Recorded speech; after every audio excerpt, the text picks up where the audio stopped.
Hi guys, my name is Crystal and welcome to my YouTube channel. Welcome old subscribers, welcome new. If you like my videos, please press the like button and do please subscribe. Alexa, what's the time please? The time is 7:58 AM. Alexa, what's the date today? Today is Friday the 11th of November. And Alexa, the weather? Alexa, the weather in Rochester? In Rochester, England, it's 11 degrees Celsius with mostly cloudy skies. Today, you can expect partly sunny weather, with a high of 15 degrees and a low of 9 degrees. Alexa, can you tell me a joke? Why did the pirates want to capture David Attenborough? Because they heard he was a national treasure. Okay, so guys, we've got a lot of dog barking outside. I'm trying to try and talk through it. So yesterday, as you well know me, Crystal went to the hospital by myself. I walked to Chatham on foot. I walked through Chatham town centre, just into the Pentagon Centre. I had a brief look in some charity shops. I got myself some sushi, a meal deal to eat in the hospital because I thought it might be more expensive to get something to eat in the hospital. And then I got a taxi just outside Sainsbury's. Now the taxi driver didn't look well. He looked like he had a cold or something. He didn't look very well at all. He drove the taxi up to Sainsbury's. He got out of it like he needed to get some air. Then he got back in. And he didn't seem very well at all. Now he drove me up to the main entrance outside Medway Maritime Hospital in Gillingham, Windmill Road. And I got out of the taxi and I went into the main reception and I was about 45 minutes early. And a lady, a blonde woman, said, "Hello there, can I have a few minutes of your time?" So I had time to kill, so I talked to this blonde woman and she was raising money for a lottery. She was trying to get people to join the lottery by direct debit. And I'd been a member at Lansdowne Court. I joined the cancer lottery. The cancer lottery. So this lottery was at the Medway Hospital charity. Thank you. Thank you for signing up to make a smile lottery in support of the Medway Hospital charity. So I signed up to this at the hospital. Very nice young, well, she was a middle-aged woman called Laura. Laura signed me up to that. So after I'd spoken to Laura, who was canvassing people to join the Smile Lottery, I then went to the oral maxillofacial department area where I was given a leaflet to fill in, you know, a form, asking you all about your allergies. Do you have heart troubles? Do you have breathing problems? What medications you're on? I was given that on a clipboard with a pen, and then I went and sat down in the waiting room, which was considerably smaller. It was half in size. So there was more people crammed in to this tiny room, and it was almost packed. I had trouble to find a seat to sit on. So it had been reduced in size, the oral maxillofacial department's room. Unfortunately for me, because of all the bright lights and the loud noises, I started to get a migraine in the hospital. A migraine, which is an aura. You get flashing lights around your eyes and you can't see properly. So I was trying to fill this form in half blind. I couldn't see to fill it in properly, so I was squinting and trying to fill it in. Just as I got to the last question, the lady called me in to Mr. Newman, who was the same guy I saw in 2017. I recognised his face. It was the same bloke. Sat down and he put like a torch on his head, looked inside my mouth, put blue gloves on, opened my mouth and examined it. Said he couldn't really see anything, but he'd send me for an x-ray.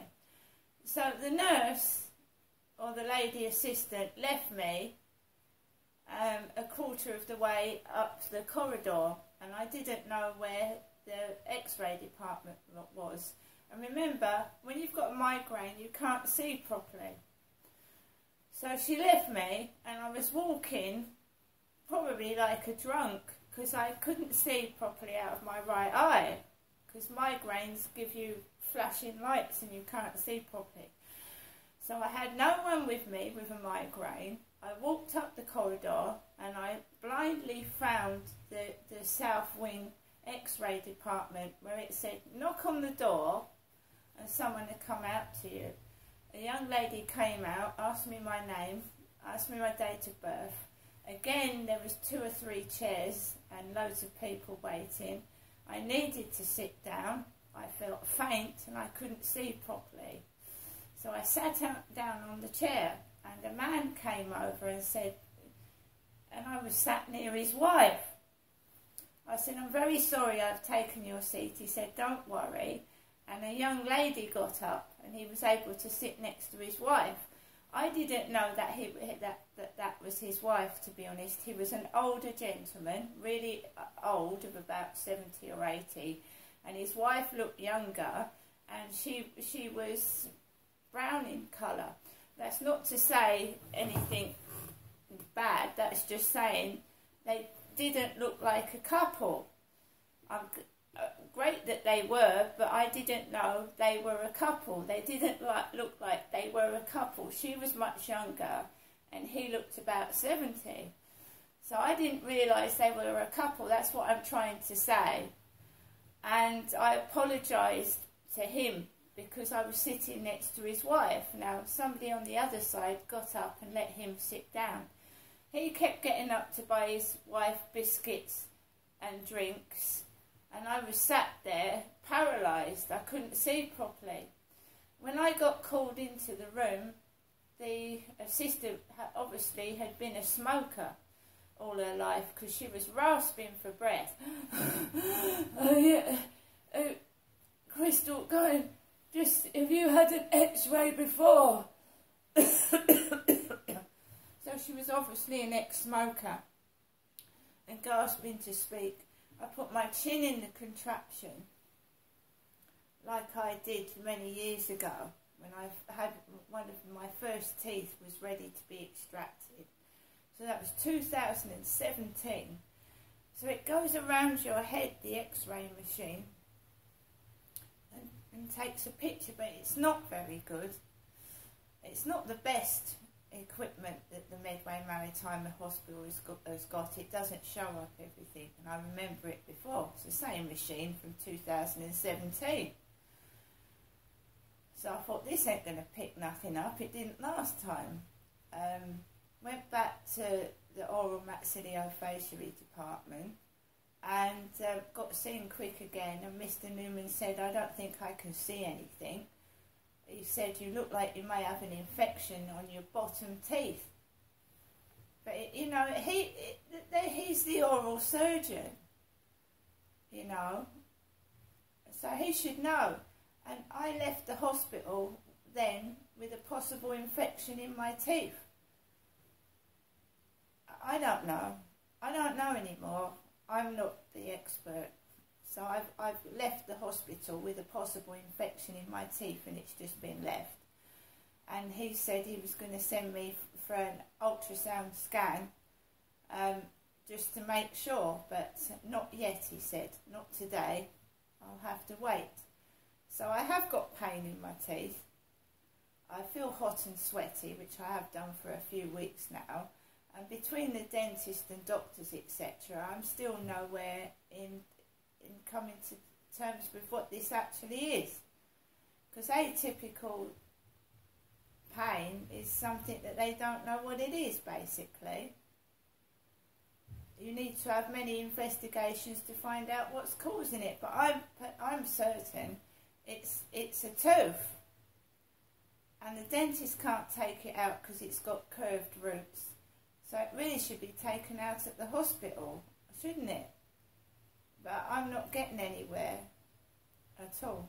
So I left the hospital. I had a cup of coffee out of the hospital shop, and then I got the bus back to Chatham bus station, and from there I went to the pound shop because I was absolutely starving. I didn't eat anything yesterday, not properly. The day before yesterday, just a sandwich. I was starving, so I got some things in the pound shop to eat, and it wasn't very much, and what we are getting for our money is just not worth it. It's reduced in size. I'm not fat. Why somebody would think I'm extremely fat and think I need tiny small portions to eat, I don't know, because the meals I'm getting from Ocado are tiny. I don't know what's going on. Someone's deciding that I'm hugely large and need to lose weight. Me, Crystal. So I'm just having a sip of my coffee. And I got the bus back. I got off opposite Rochester railway station, and I walked home to my flat in Rochester. As my mum and I had a heated conversation in the middle of Chatham Town Centre on the phone, I didn't go round to my mother's because basically I don't live in Chatham, I live in Rochester.